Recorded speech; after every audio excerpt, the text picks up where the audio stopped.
加拿大统计局今天出炉的数据显示，由于汽油价格走高，8月份总体通胀率略有上升，达到1.9%。大威德天天晨报，2025年9月16号周二，北岸空调问寒问暖。由于受到南方邻居炼油厂季节性大修的影响，8月份的汽油价格环比上涨了1.4%。尽管8月份食品杂货价格和肉类价格同比继续上涨，经济学家仍然普遍预期明天央行会降息，至于是降到2.5%还是直接降到2.25%，大家还要拭目以待了。无论是与南方邻居的关税战、其安全和政治气氛，以及高涨的物价，加拿大人愿意去世界上任何其他地方旅游，除了南方这个邻居国家。据一项调查显示，在预定寒假和春假旅行中，加拿大人唯一避免去的国家就是美国。去南方邻居的旅游预订量已经下降超过了40%。据央视网报道，第22届中国东盟博览会商务与投资峰会将于9月17日至21日在广西南宁举行。本届博览会主题为数字赋能发展，创新引领未来 ，AI 元素成最大亮点。首次赋能东博会全过程。尽管秋老虎还在肆虐，北岸空调入冬供暖检测活动即将开始，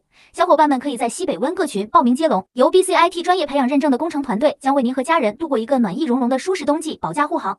今天就拨打电话2368637766吧。大威德天天晨报由大威德登山队社团和德国 PM 全效营养素 Niki 团队特别支持播出。